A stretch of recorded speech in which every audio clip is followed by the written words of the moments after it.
ជំរាបសួរបងប្អូនទាំងអស់គ្នាតោះថ្ងៃនេះមកធ្វើឆាគ្រឿងបែបខ្មែរយើងញ៉ាំទាំងអស់គ្នាចានិយាយទៅខ្មែរ100%ហ្មងមុខម្ហូបមួយនេះចា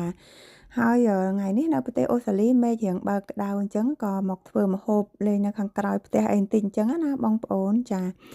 ហើយ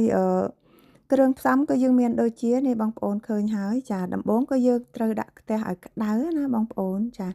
ដាក់ខ្ទះឲ្យក្តៅហើយគឺយើងចាក់ខ្ទឹមចិញ្ច្រាំចូលចាបើនិយាយទៅបើបងប្អូនមិនបាច់ដាក់ខ្ទឹមក៏បានដែរព្រោះខ្ទឹមនាងខ្ញុំបានដាក់ក្លុកចូលជាមួយគ្រឿងហើយអីចឹងប៉ុន្តែគ្រាន់ថាខ្ញុំចង់ឲ្យវាឈ្ងុយខ្លាំងអីចឹងទៅចាយើងដាក់ខ្ទះឲ្យក្តៅហើយដាក់ខ្ទឹមចិញ្ច្រាំចូលបន្ទាប់មកទៀតទុកឲ្យខ្ទឹមនឹងពណ៌រៀងត្នោតឡើងរៀងពណ៌ត្នោតមកយើងចាប់ផ្ដើមដាក់គ្រឿងផ្សំចូលបងប្អូននេះគ្រឿងចាគ្រឿងហ្នឹងគឺយើងមាននៅក្នុងគ្រឿងហ្នឹងគឺយើងមានរមៀតរំដេងស្លឹកក្រូចហើយនឹងខ្ទឹមសបើនិយាយទៅបើបងប្អូនទិញគ្រឿងមកពីផ្សារស្រាប់ក៏ស្រួលមួយយ៉ាងដែរបងប្អូនគ្រាន់តែពេលយើងទិញគ្រឿងប្រយ័ត្នប៉ះអាគ្រឿងគេដាក់ស្លប្រហើណាបងប្អូនគឺមានខ្ជាយចំណែកយើងធ្វើ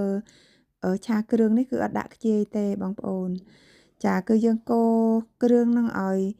វាឈ្ងុយបន្តិចទៅគឺយើងចាប់ផ្ដើមដាក់សាច់ជ្រូកចូលបងប្អូនខ្ញុំប្រើសាច់ជ្រូកចិញ្ច្រាំចាបើបងប្អូនចង់ហាន់ប្រទេស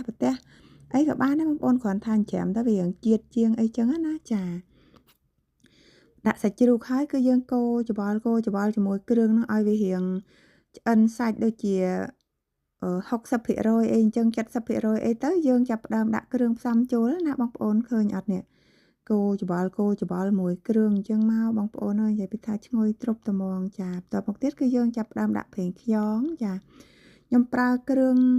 តិចទេបងប្អូនអើយនេះគឺប្រេងខ្យងទឹកត្រីទឹកស៊ីអ៊ីវម្សៅស៊ុបហើយនឹងស្ករបន្តិចទេបងប្អូនខ្ញុំដាក់ស្ករតែបន្តិចទេបើបងប្អូននេះគឺទឹកប្រហុកបងប្អូនអាចប្រើគ្រឿងតាមចំណង់ចំណូលចិត្តទៅណាប៉ុន្តែបើខ្ញុំវិញគឺខ្ញុំធ្វើរសជាតិរៀងស្រាលចាព្រោះកូនខ្ញុំញ៉ាំដែរអីអញ្ចឹងណាបងប្អូនខ្ញុំធ្វើរសជាតិរៀងស្រាលមិនសូវមុតប្រហែលទេចាបន្ទាប់មកទៀតគឺយើងដាក់បន្លែចូលបងប្អូននេះល្ហុងគឺនាងខ្ញុំសាបហើយនឹង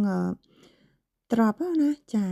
ត្រប់ហើយនឹងខ្ទឹមក្រហមហើយបន្ទាប់មកទៀតគឺយើងដាក់ទឹកមួយជ្រោចមកកូរច្បល់មកផ្លេតហើយយើងគ្របទុកមួយសន្ទុះទៅណាបងប្អូនចាបើនិយាយទៅឆាគ្រឿងនេះស្រួលទេបងប្អូនយើងគ្របទុកមួយសន្ទុះហើយបើបងប្អូនមានម្រះព្រៅពេលឆ្អិនគឺយើងបង់ម្រះព្រៅមកក្តាប់មកគឺថាឈ្ងុយទ្រប់ត្មងបងប្អូនហើយខ្ញុំនៅប្រទេសអូស្ត្រាលីនេះខ្ញុំរកទិញម្រះព្រៅអត់មានបងប្អូនមើលចាអញ្ចឹងឆាគ្រឿងគឺមានតែប៉ុណ្្នឹងទេអរគុណបងប្អូនទាំងអស់គ្នាសម្រាប់ការទស្សនាហើយកុំភ្លេចជួយ Subscribe ម្នាក់មួយផងអរគុណ